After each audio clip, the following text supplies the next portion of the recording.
हाँ, hello students, ये हमारा फ्लूइड मैकेनिक्स का थर्ड लेक्चर है। इसमें आज हम टर्मिनल वेलोसिटी का डिस्कशन करेंगे। तो आप लोग हेडिंग डालें, लिखिए expression for terminal velocity. Expression for terminal velocity. देखिए, कल हम लोगों ने स्टडी किया था कि अगर कोई स्फेरिकल बॉडी किसी लिक्विड के अंदर जब डालते हैं जिसका कि एक्सटेंशन इनफाइनाइट हो, तो उसमें कौन कौन से फोर्स एक्ट करेंगे। एक तो नीचे mg, ऊपर अपथ्रस्ट, और एक और था, कल पढ़ा था स्टोक्स लॉ, विस्कस फोर्स। कितना था वो? 6 पाई ईटा आर बी। ठीक, जब दोनों बैलेंस हो जाते हैं, नेट फोर्स डाउनवर्ड और अपवर्ड फोर्स, ठीक, तो वो कांस्टेंट वेलोसिटी से बॉडी मूव करने लगती है। हम उसी वेलोसिटी को टर्मिनल वेलोसिटी बोलते हैं। ठीक, तो पहले डिफिनीशन नोट कर लें। ध्यान रखना, कल जो पैरा लिखाया गया है, अगर टर्मिनल वेलोसिटी का डेरिवेशन आता है तो पहले वो पैराग्राफ लिखा जाएगा, ठीक है ना, जिसमें बैलेंस करना बताया है। देखिए, it is the maximum constant velocity. It is the maximum constant velocity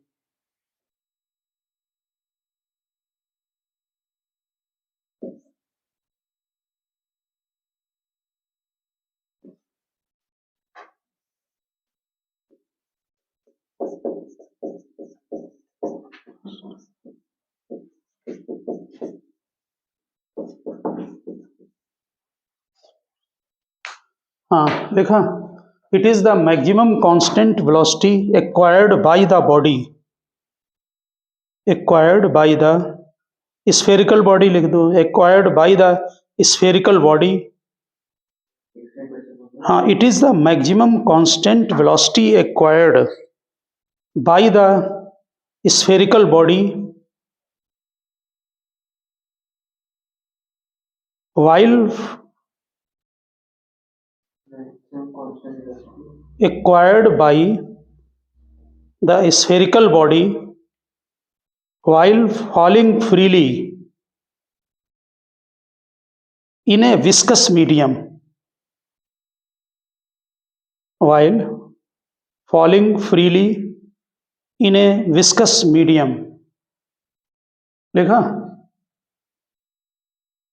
next para में लिखें, consider a small ball, consider a small ball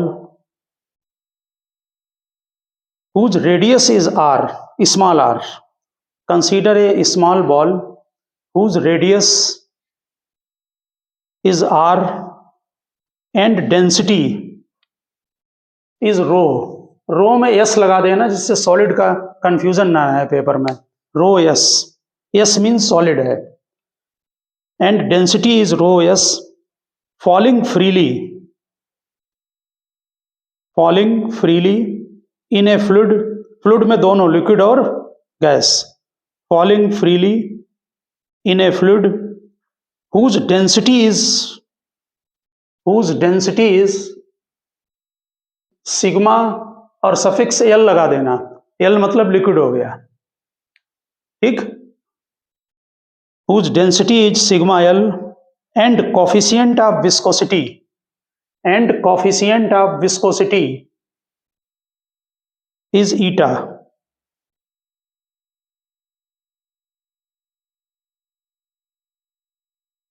coefficient of viscosity eta when it attains a terminal velocity, when it attains a terminal velocity, it is subjected to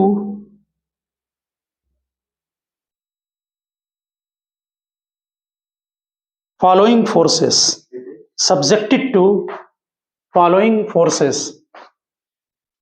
देखिए, एक तो downward mg force लग रहा है ना, downward force mg कितना होगा? मास क्या होगा? Volume into density. डेंसिटी कितनी लें? सॉलिड की। ठीक, वॉल्यूम कितना होगा?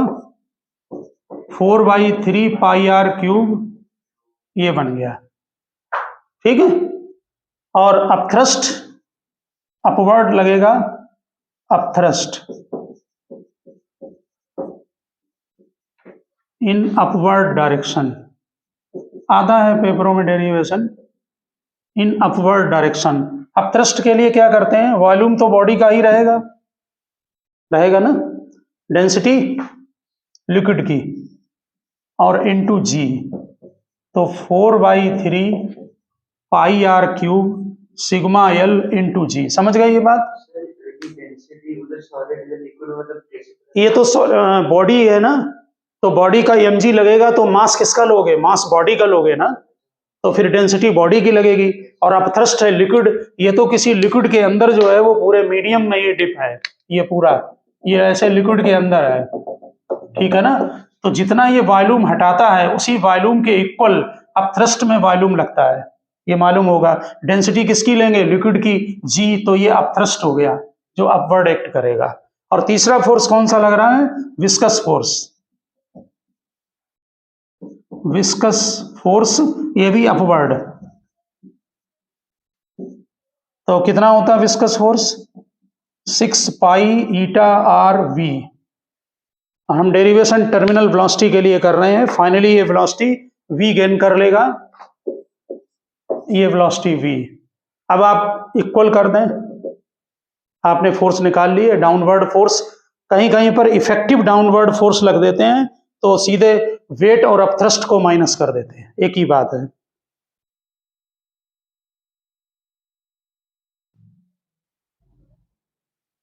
लिख लिए तीनों फोर्स, देखिए, ball is moving with constant velocity, ball is moving with constant velocity, ball is moving with constant velocity, there is no acceleration, ball is moving with a constant velocity, there is no acceleration, hence net force must be zero, no acceleration, hence net force must be zero। तो क्या होगा, upward force downward force के equal, ठीक, तो equal कर दें, upward force is equal to downward force, तो 6 pi eta r B plus दूसरा अपवर्ड फोर्स लग रहा है 4/3 pi r cube sigma L G, downward force 4/3 pi r cube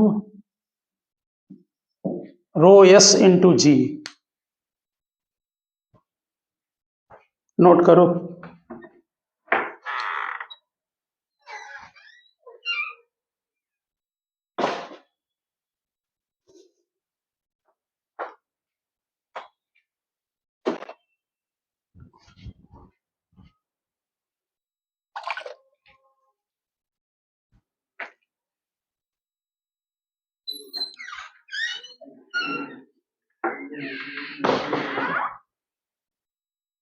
तो इससे आप जो है वो टर्मिनल वेलोसिटी का फार्मूला बन जाएगा आपका।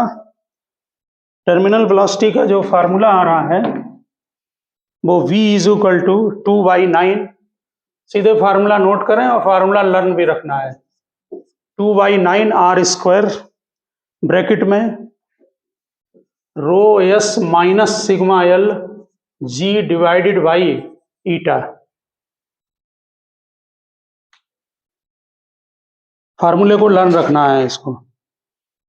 किस किस पर टर्मिनल वेलोसिटी डिपेंड कर रही है, स्फीयर की रेडियस के स्क्वायर के, यानी कि स्फीयर जितना बड़ा होगा उतनी टर्मिनल वेलोसिटी ज्यादा होगी, और विस्कोसिटी कोफिशिएंट के इनवर्सली प्रोपोर्शनल है, ठीक। यहां पर ये नोट कर लिया,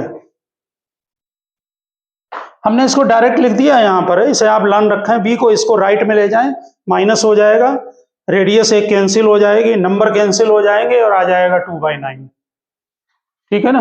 नोट कर लिया, डायग्राम बना लिया।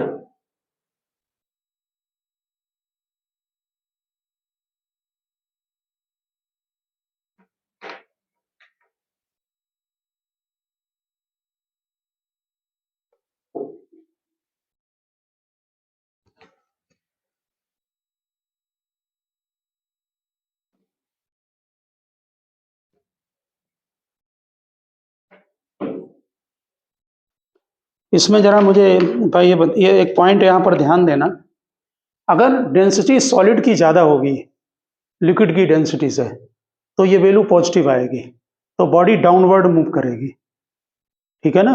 अगर सॉलिड की डेंसिटी कम होगी और लिक्विड की डेंसिटी ज़्यादा होगी, सॉलिड का मतलब यहाँ ड्रॉप जो भी आपका आ रहा है बॉडी, जैसे एयर बबल वाटर के अंदर, तो किधर मूव करता है, अपवर्ड, ठीक है ना, क्योंकि वो निगेटिव आ जाएगी value.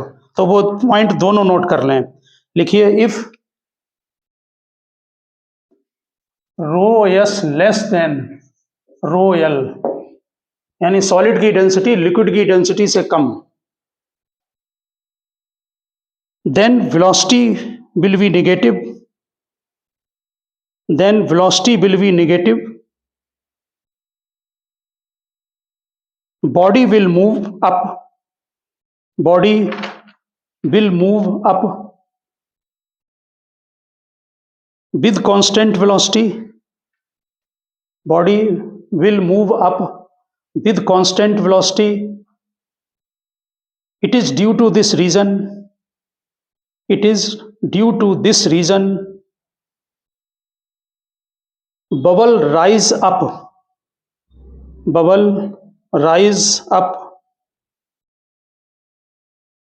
through soda water bottle, through soda water bottle. कहीं कहीं एक बात ध्यान रखना, न्यूमेरिकल में कभी कभी ये जो डेंसिटी होती है लिक्विड की, क्योंकि यहाँ गैस भी हो सकता है क्योंकि फ्लूइड है ना, ठीक है ना, अगर उसकी डेंसिटी कम हो तो इसको निगलेक्ट कर देते हैं फार्मूले में। निगलेक्ट क्या, वो क्वेश्चन में देंगे ही नहीं तुम्हें, सीधे जो है डेंसिटी दे देंगे बॉडी की, जैसे एयर में कोई चीज है, बैलून वगैरह या कोई चीज है, तो वहां फ्लूइड की डेंसिटी नहीं देते हैं। मतलब ये जो बॉडी है, जो सॉलिड लिख दिया है, रो डेंसिटी किसकी है, जो सॉलिड बॉडी फॉल कर रही है, ठीक है ना, ये आप जाए, और ये डेंसिटी मीडियम की है एक तरह से, समझ गए ना। तो लिक्विड भी हो सकता है और गैस भी हो सकती है, इसीलिए जनरल वर्ड जो है वो फ्लूइड है। ग्राफ जरा बताएं कैसे बनेगा, टर्मिनल वेलोसिटी वर्सेस ईटा का ग्राफ बताएं, जल्दी बनाएं, टर्मिनल वेलोसिटी वर्सेस रेडियस। ये पहला ग्राफ कैसे बनेगा, velocity versus eta, inversely proportional, ये, और ये कैसा बनेगा, ये पैराबोला, क्योंकि v is equal to X square होगा ना यहाँ पर, तो सिमेट्री किसकी होगी, v की x की,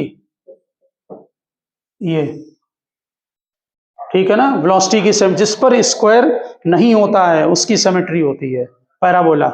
ये ग्राफ पैराबोला है और वो हाइपरबोला है, ठीक है ना, रेक्टेंगुलर है, हाइपरबोला, ठीक।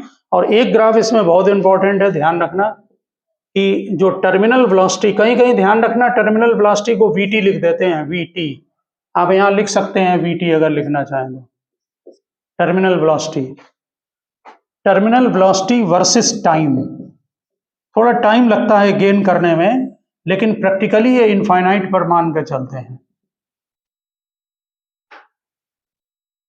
ये यहाँ पर आप ये टर्मिनल वेलोसिटी हमने vt लिख दिया इस जगह पर, इसे जनरल वेलोसिटी v ले लें और यहाँ vt। ये ग्राफ थर्ड वाला ध्यान रखना, ये with respect to time graph है टर्मिनल वेलोसिटी का।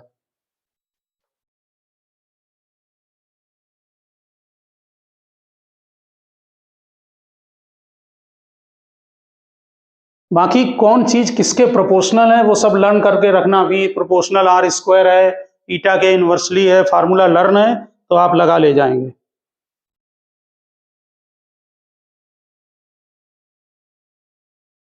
ये समझ गए ना ग्राफ, थोड़ा टाइम लगेगा, लेकिन टर्मिनल वेलोसिटी आइडियल थ्योरी में हम इनफाइनाइट टाइम पर मानेंगे कि गेन करेगी।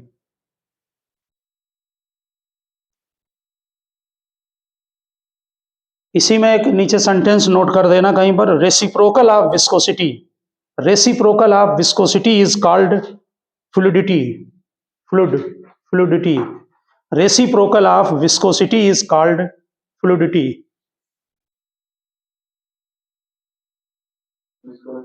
हाँ, reciprocal of viscosity is called fluidity.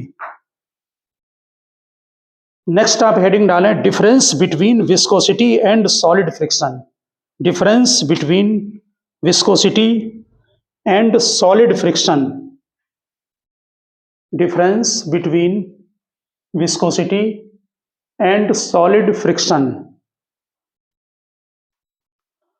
पहले लिखा है similarities.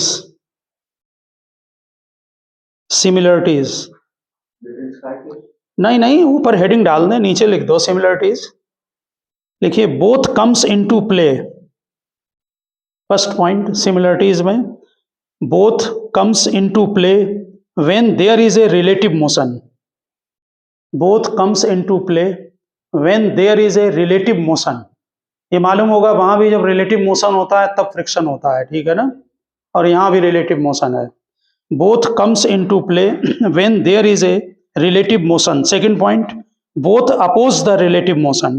Both oppose the relative motion.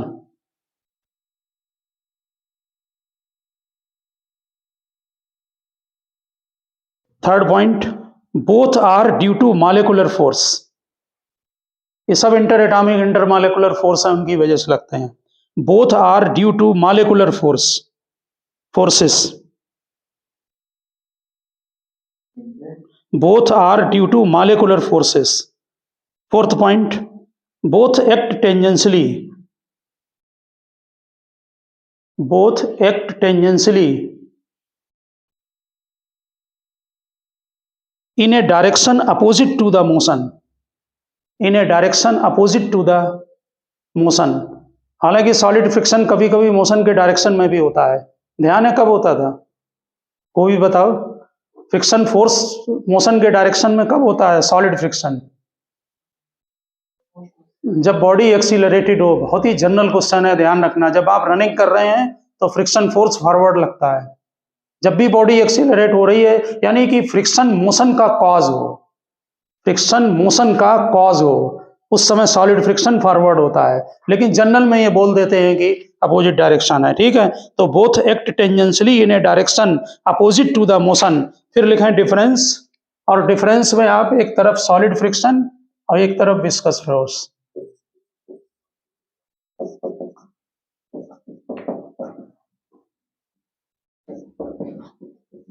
Viscous force या विस्कोसिटी। लिखिए फर्स्ट पॉइंट, लाइन बीच में ड्रा कर लें। एक तरफ सॉलिड फ्रिक्शन, दूसरी तरफ विस्कोसिटी या विस्कस फोर्स। कोई डिफरेंस आ रहा है समझ में क्या होता है? बहुत डिफरेंस है इनमें। विस्कस फोर्स में जो है वो रेडियस पर डिपेंड करता है, सरफेस एरिया है उसमें। एफ इक्वल टू ईटा ए लिखा था ना, डीवी बाई डी एक्स। लिखिए फर्स्ट पॉइंट सॉलिड फ्रिक्शन में लिखें independent of area of surface in contact. Solid friction में लिखें independent of area of surface in contact. आपको याद होगा कि उसमें लिखते थे नॉर्मल और उस पर एरिया पर इंडिपेंडेंट होता है सॉलिड फ्रिक्शन। हाँ, independent of area of surface in contact. Viscous force में लिखें depends on area. Depends on area. Second point लिखें सॉलिड फ्रिक्शन में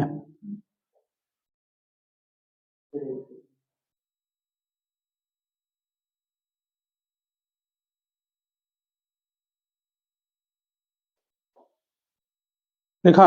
देखिए second point independent of relative velocity between them. Independent of relative velocity between them. वहां velocity का term नहीं आता था फोर्स में। Independent of relative velocity between them. Viscosity में लिखा है depends on relative velocity of two layers. Depends on relative velocity of two layers. Delta V आ रहा है वहां पर, delta V by delta X. Depends on relative velocity of two layers. फार्मूले से डिफरेंस निकल आया करते हैं। थर्ड पॉइंट सॉलिड फ्रिक्शन में लिखें directly proportional to normal reaction. Mu S N होता था ना, directly proportional to normal reaction,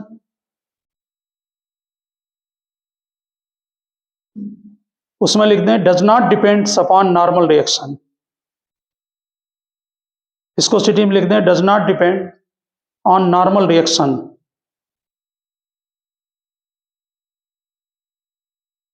fourth point, solid friction में लिखना does not depend on distance, does not depend on distance.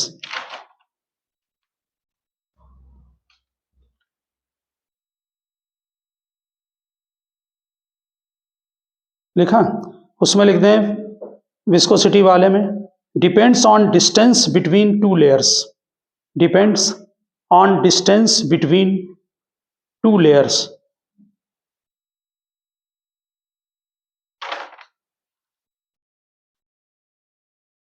लिखा, next लिखा है other definition of viscosity, another definition लिख दें, another definition of viscosity.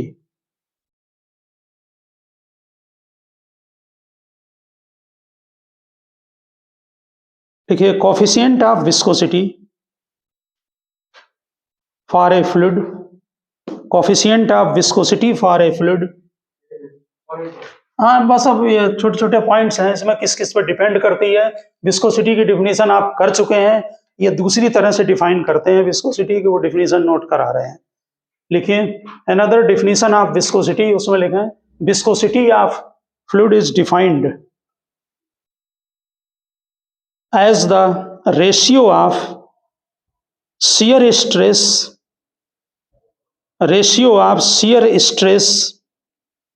to shear strain,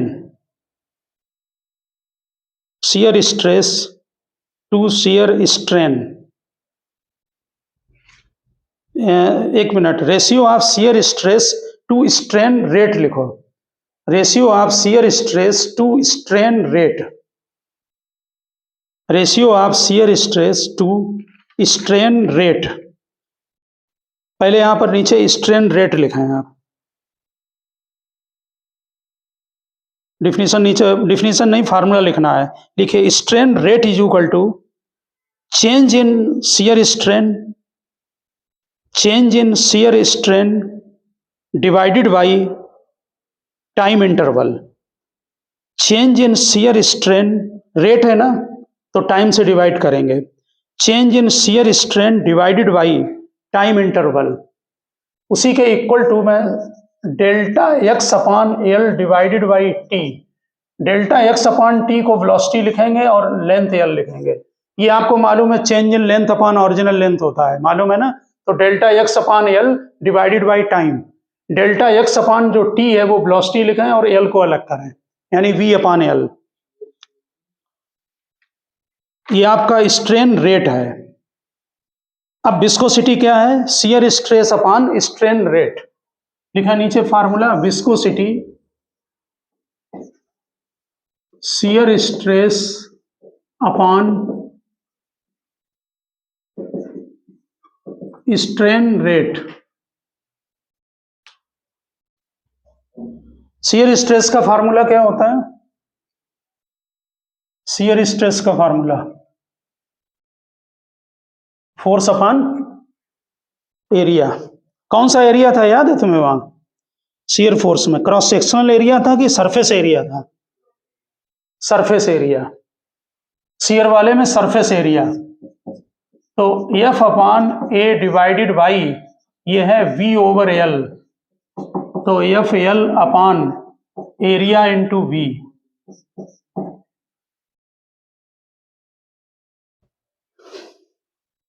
इसी को we by L को, जो v अपॉन एल है, इसे अगर हम dv अपॉन dx लिख दें तो ये फार्मूला ईटा का बन गया आपका f over a into dv upon dx। ये फार्मूला ईटा का जो आपने कल लिखा था ना थ्योरी में, ये वही है। f इज इक्वल टू लिख रहे थे ना area into eta dv by dx, ठीक है ना।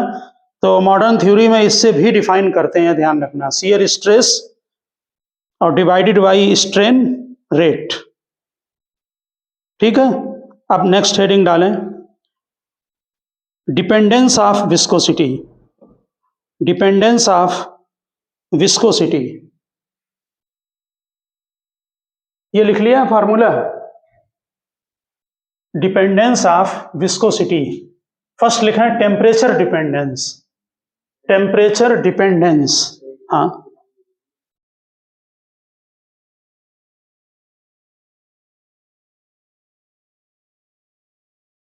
Temperature dependence.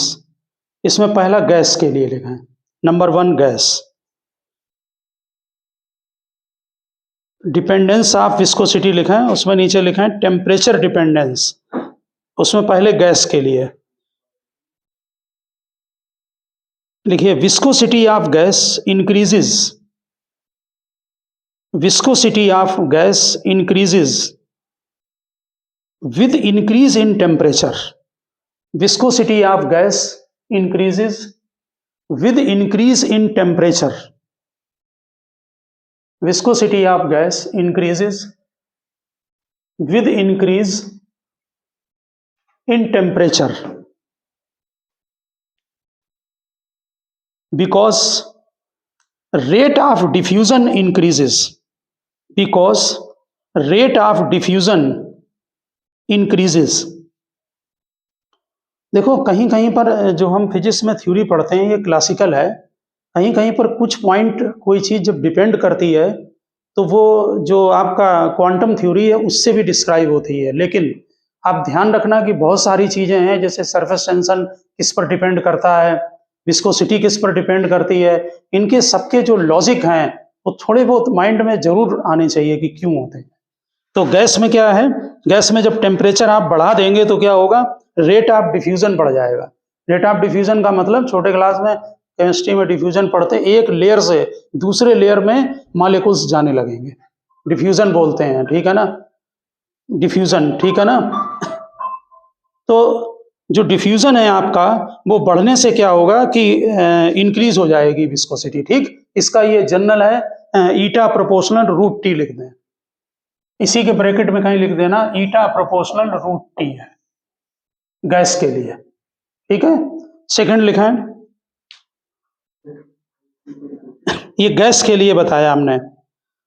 दूसरा लिक्विड के लिए, लिक्विड के लिए विस्कोसिटी ऑफ लिक्विड, ईटा लिखा है विस्कोसिटी की जगह, viscosity of liquid decreases, viscosity of liquid decreases with increase in temperature. Viscosity of liquid decreases with increase in temperature because cohesive force, because cohesive force between the liquid molecules, cohesive force between the liquid molecules decreases with increase in temperature। Temperature बढ़ाने पर liquid में जो diffusion का case है वो ज्यादा नहीं होगा क्योंकि गैस मॉलिक्यूल्स फ्री होते हैं, लेकिन कोहेसिव फोर्स कम हो जाएगा। तो क्या लिखा है, viscosity of liquid decreases with increase in temperature because cohesive force between the liquid molecules decreases with increase in temperature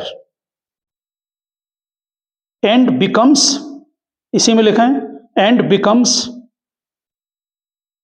nearly zero at boiling temperature, nearly zero at boiling temperature. इसका ये formula है, ईटा, ईटा T का मतलब temperature पर viscosity coefficient, और वो 0 degree पर 1 plus alpha T, ये ईटा है, 1 plus alpha T plus beta, other term भी होते हैं निगलेक्ट कर रखे हैं। ईटा टी का मतलब टी टेम्परेचर पर ईटा, वो 0 पर है, ठीक है ना। ये जनरल फार्मूला है इसका, हाँ ईटा 0 यानी 0 डिग्री पर। सफिक्स लगा हुआ है डिनोमिनेटर में 1 plus alpha T alpha beta constant term, ठीक है ना, हाँ, प्लस बीटा टी स्क्वायर, इसी में नोट करें। फॉर लिक्विड हीलियम, हीलियम इसका एक्सेप्शन है, for liquid helium viscosity decreases with decrease in temperature, इसमें उल्टा है, for liquid helium viscosity decreases with decrease in temperature, यानी टेम्परेचर को कम करते जाएं तो इसमें उल्टा है, डिक्रीज होती है, with decrease in temperature and at a certain temperature, and at a certain temperature, bracket में लिखते हैं 2.19 K, at a certain temperature 2.19 K, eta zero, यानी विस्कोसिटी जीरो हो जाती है, के माइनस में हुआ बहुत ज्यादा, ठीक है ना, सेंटीग्रेड के, हाँ, eta zero, it is called lambda point, it is called lambda point, ये हीलियम के लिए एक्सेप्शन है और क्वांटम से डिस्क्राइब होगा, it is called lambda point and this property is called, and this property is called superfluidity, superfluidity। देखिए जो ईटा है आपका विस्कोसिटी कोफिशिएंट है, ये फ्रिक्शन है, ये ड्यू टू है, इसी तरह से इलेक्ट्रिकल में सुपर कंडक्टिविटी होता है, उसमें रेजिस्टेंस जीरो हो जाता है, एक तरह से ईटा जीरो होने का मतलब रेजिस्टेंस जीरो हो गया, समझ गए ना, क्योंकि टेम्परेचर को कम कर रहे हैं तो कम हो रही है उसमें विस्कोसिटी। नेक्स्ट लिखें विद, अब ये हमने आपको लिखाया था टेम्परेचर के साथ, अब प्रेशर के साथ, नेक्स्ट पॉइंट पे नोट कर दें, लिखें with increase in pressure, with increase in pressure viscosity of liquid, with increase in pressure viscosity of liquid increases, with increase in pressure viscosity of liquid increases,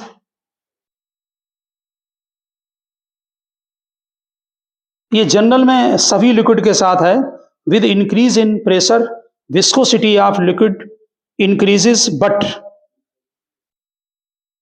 viscosity of water, but viscosity of water decreases,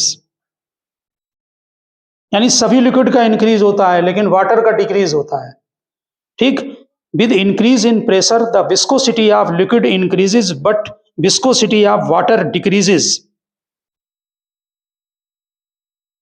whereas viscosity of gases remains unchanged, nearly होते हैं, ठीक है, but viscosity of gas remains unchanged, यानी pressure का कोई effect gas पे ज्यादा नहीं है। आप तीनों को समझ गए ना, दोनों बात, ठीक है, विस्कोसिटी प्रेशर इंक्रीज करने पर विस्कोसिटी इंक्रीज होती है लिक्विड की, लेकिन वाटर की डिक्रीज होगी और गैस की नियरली कांस्टेंट। एक और लिख दें, effect of density, effect of density, effect of density, लिखिए viscosity of liquid increases, viscosity of liquid increases with increase of density, viscosity of liquid increases with increase of density, but in case of gases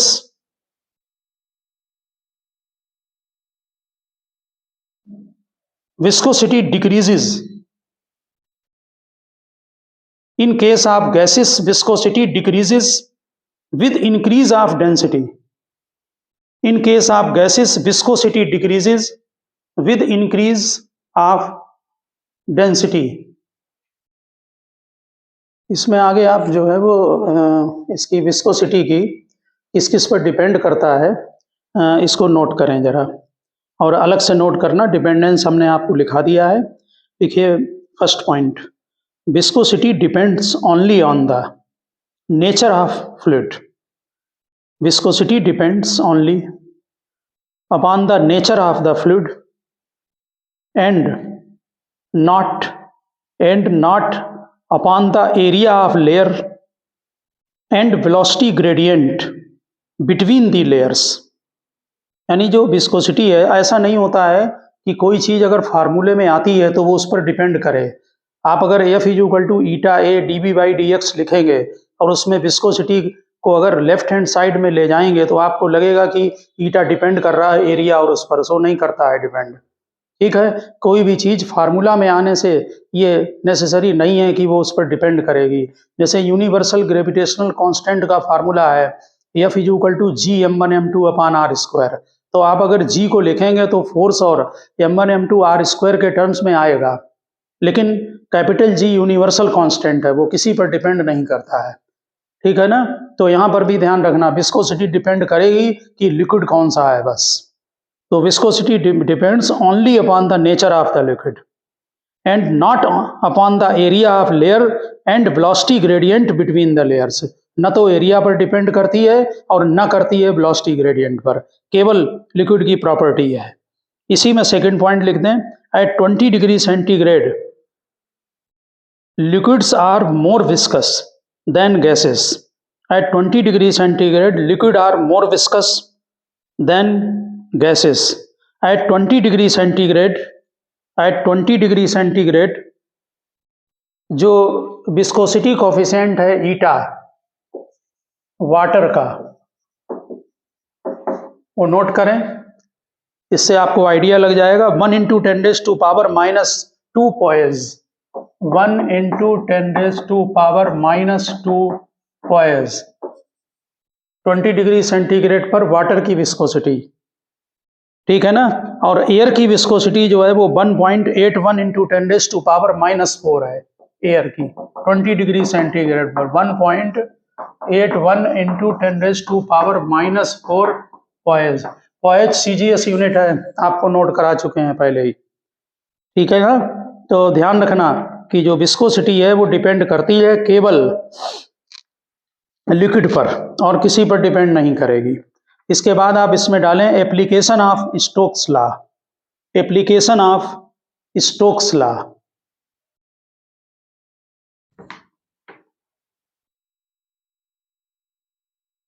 उसमें first point note करें application में, लिखिए in determining the electric charge, electronic charge, in determining the electronic charge by Millikan's oil drop method.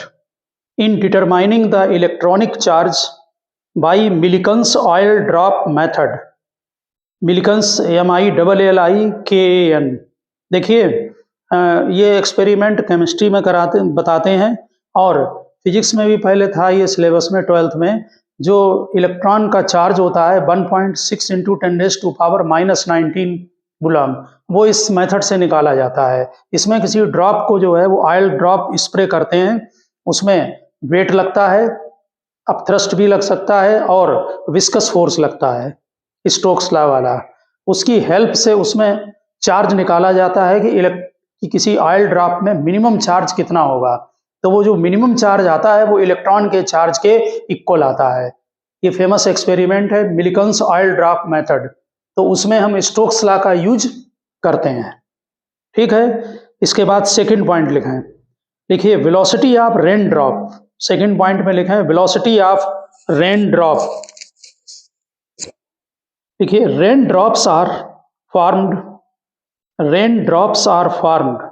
by the condensation of water vapor. Rain drops are formed by the condensation of water vapor on dust particle. यानी dust particle के ऊपर condensation होता है vapour का। Rain drops are formed by the condensation of water vapour on dust particles. When they fall under gravity their motion is opposed by viscous drag in air. Drops attains a constant terminal velocity. Drops attains a constant terminal velocity which is proportional to the square of the radius of the drop. Which is proportional to the square of the radius of the drop. वो आपको मालूम है, कल अभी drive किया था, V proportional to r². In the beginning, drops are very small in size. so they fall with small velocity that they appear floating in the sky as clouds. आपको clouds में फ्लोट करते हुए दिखते हैं, उसमें drop small होते हैं, ठीक। तो इसकी वजह से वहां पर जो है वो वेलोसिटी कम होती है, इसलिए वो फ्लोटिंग करते हुए दिखाई पड़ते हैं। Small in size so they fall with small velocity that they appear floating in the sky as cloud. As they grow in size, जब साइज बड़ा हो जाता है, as they grow in size by further condensation then they reach the earth with high velocity. जब उनका size बड़ा हो जाता है तो वेलोसिटी बढ़ जाती है, तब वो अर्थ पर स्ट्राइक कर जाते हैं, आकर गिर जाते हैं, ठीक। नेक्स्ट टाइम आप हेडिंग डालें पैराशूट।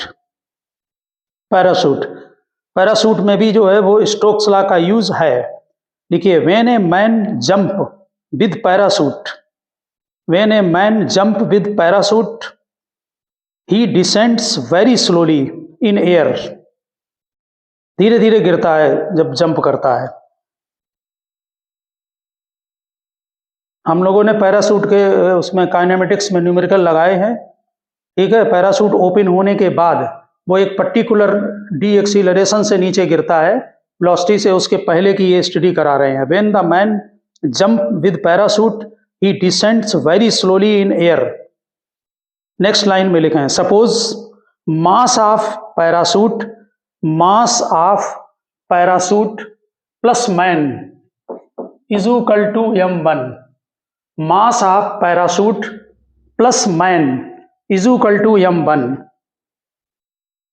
सेकेंड लाइन में, mass of air linked with parachute, mass of air linked with parachute is equal to m2।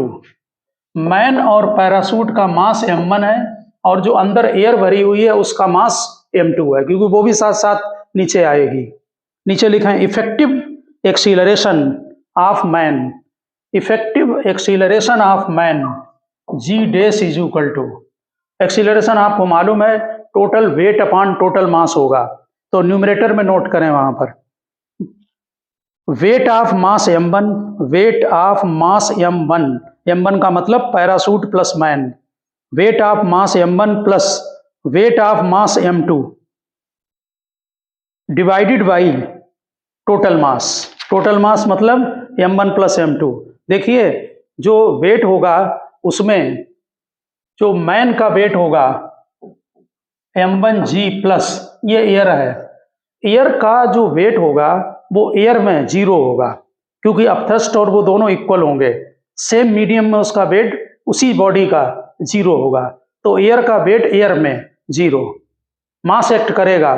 तो यहाँ पर वेट को 0 लिखें और यहाँ पर नोट कर देना कहीं पर ऊपर कि weight of air of mass m2, weight of air of mass m2 in air will be 0।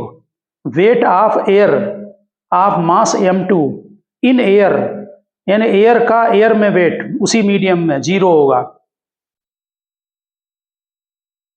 ठीक। लेकिन divided by m1 plus m2 है, तो g dash is equal to m1 upon m1 plus m2 into g। यहाँ पर ध्यान दें, जो m2 है उसका वेट काफ़ी होता है, जैसे फॉर एग्जाम्पल m2 अगर 10 m1 है तो जो g डैश है आपका वो g/11 आ गया। मास में वैल्यू डाल दें m1, m2 is equal to 10 m1। इसका मतलब स्टार्टिंग में g बहुत कम होता है। लिखिए, in the beginning man falls with gravity g, in the beginning man falls with gravity g, but soon acceleration goes on decreasing rapidly until the parachute is fully opened. यानी कि उसका D acceleration बहुत कम हो जाता है नीचे acceleration, but soon acceleration goes on decreasing rapidly until the parachute is fully opened. Due to the viscosity of air, the acceleration of man becomes ultimately zero. Acceleration of the man becomes ultimately zero, and man falls with constant terminal velocity. And man falls with constant terminal velocity. आपको अच्छी तरह से मालूम है कि इसका ये graph होता है, ये टाइम और ये वेलोसिटी का ultimately constant terminal velocity gain कर लेता है। तो पैराशूट में ये ध्यान रखना, और वो टर्मिनल वेलोसिटी या बीटी उसको ध्यान रखना। हम लोगों ने जब कल थ्योरी की थी इसके पहले वाले लेक्चर में, तो आपको रेनॉल्ड नंबर का डिस्कशन कराया था, ठीक है ना। और रेनॉल्ड नंबर का आपने वैल्यू देखी थी वहां पर, ठीक। रेनॉल्ड नंबर को कॉन्सेप्चुअली जो है वो एक तरह से और भी डिफाइन करते हैं, उसको यहाँ पर डिफाइन करना जरूरी है, आप उसको भी यहाँ पर सीखना है। तो आप इसमें आगे डाल दें रेनॉल्ड नंबर। आप इसके पहले की थ्योरी रेनॉल्ड नंबर की पहले कर चुके हैं, इसलिए उसके डिटेल की यहाँ जरूरत नहीं है। लिखिए रेनॉल्ड नंबर, देखिए Reynold number describes the ratio of inertial force per unit area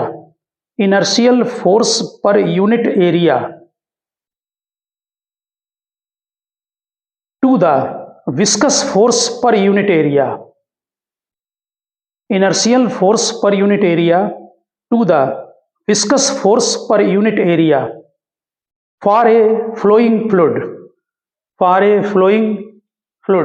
आपने रेनॉल्ड नंबर को एनआर से लिखा है, ये इनर्शियल फोर्स पर यूनिट एरिया, इनर्शियल फोर्स पर unit area divided by viscous force पर यूनिट एरिया। इसको भी ध्यान रखना है। देखिए जो इनर्शियल फोर्स पर यूनिट एरिया है वो वही फोर्स है जो आप F = ma लेते हैं, लेकिन पर यूनिट एरिया फोर्स क्या होता है? Rate of change of momentum. तो इसका जो न्यूमरेटर है इनर्शियल फोर्स पर unit area is equal to rate of change of momentum, rate of change of momentum divided by area के इक्वल होगा। क्योंकि फोर्स क्या होता है? फोर्स होता है rate of change of momentum, और पर यूनिट एरिया है इसलिए एरिया को डिवाइड कर लिया। तो rate of change of momentum mv होगा, mass into velocity divided by area. अब जरा ध्यान देना, मास क्या होता है? Cross sectional area into length, यानी कि मास होगा वॉल्यूम इनटू डेंसिटी। वॉल्यूम क्या होगा? Cross sectional area into length. ध्यान देना, ये rate of change of momentum है। एक तरह से जो आपने डेल्टा mv लिखा है ये आपका मोमेंटम है। यहाँ पर हम रेट और के लिए टाइम से आप डिवाइड कर लें जिससे कंफ्यूजन ना हो, ठीक। Rate of change of momentum, ध्यान से देखना। मास क्या, ये डेल्टा लिखा है हमने, मास क्या होता है? Volume into density, volume cross sectional area into length, ठीक। लेंथ अभी बाद में हम टाइम से डिवाइड करेंगे। वॉल्यूम इनटू डेंसिटी, ये वेलोसिटी है v, हमने यहाँ पर ये v लिख दिया वेलोसिटी, ठीक है। और divided by time into area, area cut करें, लेंथ अपॉन टाइम को वेलोसिटी करें तो rho into v square. Check करें, ये रो इनटू v स्क्वायर के इक्वल आया। अब आता है विस्कस फोर्स, डेनोमिनेटर का टर्म। तो विस्कस फोर्स पर यूनिट एरिया, विस्कस फोर्स क्या होता है? F = eta A delta v upon delta L था, तो हम एल को x लिख दें या एल लिख दें, delta v upon delta L, हमने इसको v अपॉन एल लिख दिया है, ठीक है ना। और इसकी यहां पर जो है ये वेलोसिटी ग्रेडियंट के इक्वल होता है, ठीक है ना।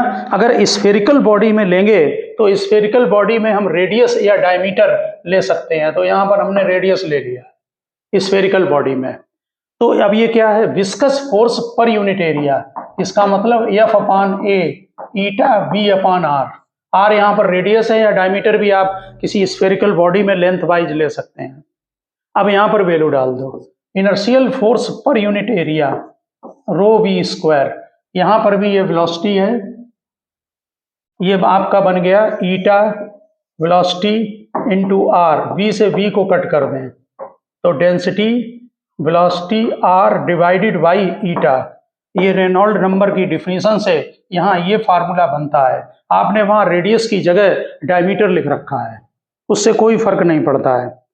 वी रो आर अपॉन ईटा, ये डेरिवेशन आप कर चुके हैं कल रेनॉल्ड नंबर का किसी दूसरे मेथड से। तो फिलहाल आप ध्यान रखना 11th में और कॉम्पिटिटिव एग्जाम के लिए कि हम रेनॉल्ड नंबर को इससे डिफाइन भी करते हैं, बस इतना सफिशिएंट है।